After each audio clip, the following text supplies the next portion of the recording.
Hello there everyone, and welcome to Riptide deck tech number 17. Yes, that is the exact number of deck techs I've done in Riptide so far.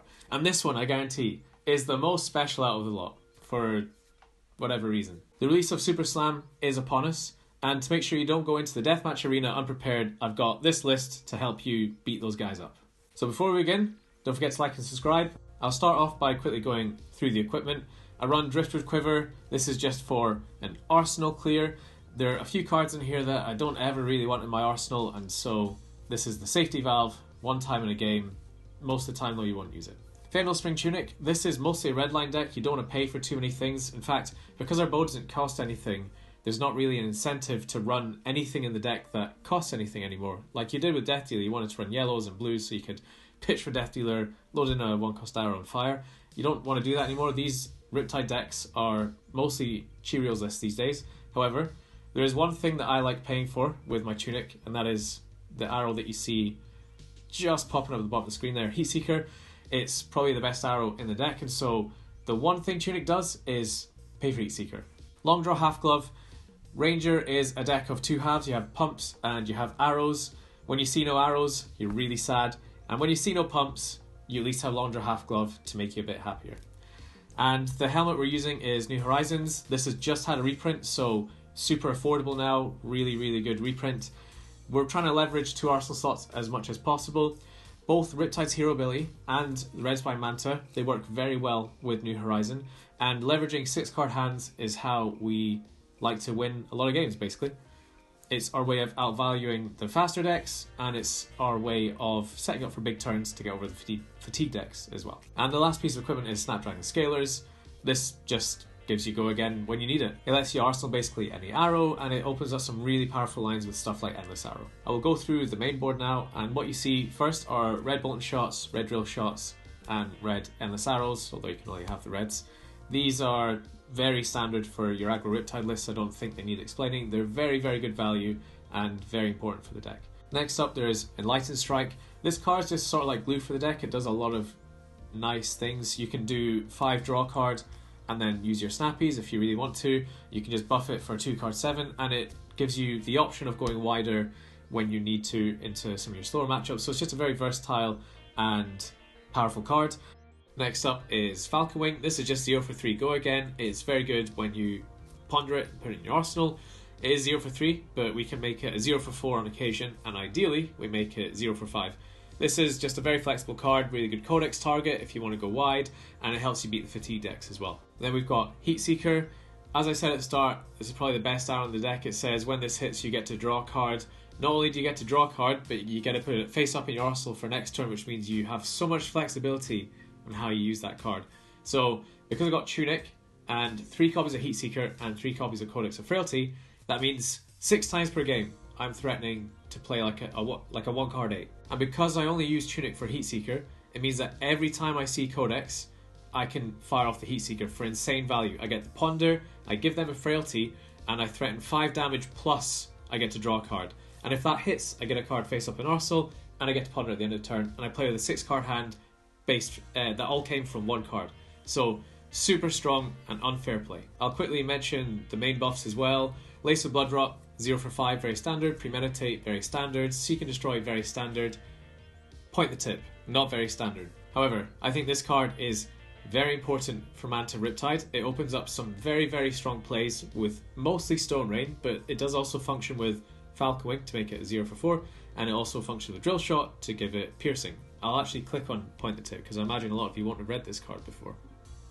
Now, because Manta lets you load for free, Point the Tip doesn't have the drawback that it used to have, in which you had to pay for your loading your bow to put the arrow face up and then play Point the Tip. Because it's free now, you can actually play Point the Tip on a 2-card hand, which is very powerful. You don't want to hit this off a Ponder though. It's a bit of a shame if you do, but then again that's why I've got Long Draw and the Driftwood Quiver as well. Now I'm only on 2 copies because I think 2 is all you need. Again, you want to try and limit the amount of times you draw bad cards off your Ponders. But yeah, Point the Tip into aggro decks with Stone Rain is a very strong play, and it also gives you another angle for beating the fatigue decks as well. So you've got your go wide turns with Rain Razors to beat fatigue decks, and now you can also go really tall with evasion with Point the Tip and Stone Rain giving it Dominate. And I'll just quickly talk about the Stone Rain here as well. So I'm on 3 copies of Stone Rain. The last one, which doesn't get point the tips, doesn't have an encounter, it's still a 0 for 4, so it's not terrible, blocks 3. But what I want to do into every matchup is, as soon as I see Stone Rain, I just load it into my arsenal, I leave it face up until I find point the tip, and then I can maybe add some other nasty buffs. I do want to stress as well that because everything in this deck is free, there is a big weakness, and that is you can't pitch stack for the most part. You do have E-Strike, you do have Heatseeker, but outside of those cards, it's actually quite hard to pitch stack. And this means that if you're in a fatigue matchup, you're kind of at the mercy of how you draw your cards. Your Rain Razor turns, you might not see them in a good order, and you might not have the space to hold on to them either. And so I think it's really, really important that you have this available to also play into fatigue. I think a lot of players don't know how to play into Riptide. I don't think they realise just how fatigable this style of Riptide is. If you come across players that know what they're doing and have had a lot of reps into Riptide, like for example, if you come across some Florians, some Guardians, and you're not playing Stone Rain package and you're not on 3 Rain Razors, you're actually incredibly fatigable. So I'd recommend this package because it deals with fatigue, and even if you're not being fatigued, it's a very powerful play to make. For the last non-arrow attack action deck, it's Ravenous Rabble. Most of the time it's 0 for 4 go again. I'd say about roughly 90% of the deck is red, which means that if you do hit a yellow, you really, really can't complain. And if you hit a blue, then you can talk about it all week. Rabble is very strong. It's a good codex target if you want to go wide and you've not played Rain Razors, for example. It works to premeditate because you can load this in with Riptide's hero ability. It also triggers Riptide's hero ability. So yeah, it just does a lot for the deck. And then the last arrow is Swift Shot. It's 0 for 4 go again for free because of Red Spine Manta. So it's a very, very flexible card. It's just another card that provides great value and an option for beating fatigue as well. And then lastly, for the main board is Codex. As I said before, if you have Tunic up and you have Heatseeker in your grave, play the Heatseeker. It's so strong. On to the sideboard here, and you can see that I am teched out for the expected meta.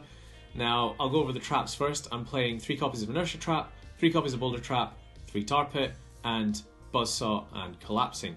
Now, Inertia Trap and Boulder Trap, these are here specifically for the Super Slam meta. Every hero released in this set likes to buff their attacks, so giving them an Inertia token, which is, by the way, the best Inertia token you can ever give because it's by surprise, and pinging them for 1 is very good value. But the better one is Boulder Trap. You see, the heroes that are in Super Slam happen to be Brutes and Guardians, and they have a crap ton of armor. And so, when they play their nice buff attack, and you play a Boulder Trap, that's a 1-card 6 that also makes it a lot harder for your opponent to block out for the rest of the game. So I'd say that these 2 traps, for this meta, are a must. They're also very good into the Earth heroes as well. I'm running 3 Tar Pit Trap as well, just because the card is broken. There'll still be a lot of go again in the format, and so it'll be very easy to extract at least 4 value from this card. And I'm only playing the 2 legendary traps, not the 3rd. I'm not playing Spike Pit Trap. I just don't think Spike Pit Trap is worth it. The assassin decks have really fallen off since Bonds was banned, thank God. And it's at a point where I just don't think you need the Spike Pit Trap to beat them anymore. And it's not really relevant into any of the heroes that have been released or are expected to be good in the meta as well. However, Buzzsaw Trap is probably the reason to play Riptide in this upcoming meta, because when your Pleiades opponent swings in for 20 and you have the Buzzsaw Trap, that is just game winning. No other hero can do that, so that's why we're playing it. And then Collapsing Trap is just always good, it'll always see play. And now I'll talk about the cards that have the number 4 in the bottom right corner instead of the bottom left. Sink Below, best defense reaction, or best generic defense reaction in the game. Blocking 4 is very strong, and also it helps fix our hands, so that part is actually very important. And then I'll talk about Return Fire as well. This card, when it lines up, is a 1-card 7, and you just need those numbers in this deck to compete against things like OG KO, for example. And yes, sometimes you will hit it off the Ponder, sometimes you will hit it off of Heatseeker, but that is quite rare. And if you do hit it off the Ponder, you don't actually have to arsenal it, you can just keep it in your hand, and then because if you get the effect off, you're getting +3 value, that's roughly the same amount as you'd have got from pondering it, and it's certainly more value than you would have got for trenching it away in a deck that doesn't actually pay for anything. Return Fire also being a block card means that it is somewhat relevant into the confidence tokens as well. And then I also have the new arrow from Super Slam, Mage Hunter Arrow. This, specifically for this version of Riptide, improves your wizard matchups quite a lot. I'm mostly playing this because of Verdance, so it's so easy to use. You just activate your bow, you leave it face up with New Horizons, and you just save it for when you need it. The Verdance matchup, when you add stuff like Dreadbore in, is slightly unfavoured. You can race them down pretty well, however, they always just need that, you know, that little bit of life leads to then kill your Storm Striders, and this stops you from dying to it, basically. There's only 2 because your games with Verdance are quite long, and so you don't really need all 3, especially if you want it to sit there and wait for a spell to come up, then you don't want to clog on it, basically. It is also useful in Decaying. It means that with the Enchanted Quiver that you might have spotted in the little corner there, you can now stop 5 on a Wildfire, and it's okay into Acilio. You usually beat Acilio through damage, not through preventing the Arcane, but this doesn't hurt. You can kill a channel. And it also tremendously helps the Vincent matchup, which was also awful until this card came along. It doesn't make it good, but if you can destroy a Malefic Incantation or one of those auras, you are in a very good spot. So yeah, Mage Hunter Arrow is an arrow that actually covers a lot of the bad matchups for this deck. And I think it's also good into Florian, because a lot of Florians are playing Channel the Millennium Tree right now. So overall, it's a good card for your weaker matchups. And now for a slightly spicier choice, Feign Death. I absolutely love this card. I think it's insanely strong in this upcoming meta. I think OG KO is going to be BDIF, and it's not even close. And Feign Death into OG KO, who is always going like 7 into 8, for example, or on Blood Rush turns, he does crazy damage. Being able to take a counter of Tunic and just playing your Feign Death as like a 1-card 11 on like a Blood Rush turn or something is just insane, and it's super good for stopping that stupid new card that clashes with every card you block and you lose a life for it. It's a really good answer to that card. And it happens to be very good into a lot of other heroes as well. So obviously, very good into Kano and very good into Acilio. So it also helps shore up those matchups too. I also like it into the Earth heroes. I play it into Verdance because if you come across a Verdance that thinks you're on Fatigue Riptide, then they'll bring the combo in for you, and then you can hide this away, wait for the combo turn, and then play it to stop them from blowing you out. And I also like it to Florian as well, because in the end game they'll often make Rune Chance and then send a Felling, for example, so this, along with like a yellow, is like a 2-card 9, which is pretty good. Card is also good into Vincent, for what it's worth. I'm only playing 2 because you don't actually have a way to get rid of it a lot of the time, and so if I'm playing 3 and I clog on it, then that would be awful. So 2 should be enough. Next up is the card I mentioned but did not show until this very moment, Rain Razors. This card is phenomenal for beating fatigue decks. If you can get 6 to 8 value from this card, then you should win the game. I think you should play 3 because, again, you can't pitch stack in Manta Riptide as easily as you could in other decks, so you're a bit at the mercy of how your Rain Razors come up. So if you're playing 2 Rain Razors and you see them in a bit of a crap hand that you can't really use, then that's a bit crap. So playing 3 makes it a lot more likely that you'll see it with a good hand. And I also think into the dedicated fatigue decks, you just need 3. And now I'll quickly go through this hidden piece of equipment package. I've got Dreadbore. Dreadbore basically comes in for any hero that says Earth as their talent, because they tend to play a lot of D-Reacts. And even if they don't play a lot of D-Reacts because they expect you to be on Dreadbore, Dreadbore's not terrible. You're usually playing Trench into those matchups, so you can Trench away your arsenal to pay for Dreadbore. It's not an amazing rate, but it's not Dreadbore full. And it also makes Bolt and Shot more consistent as well.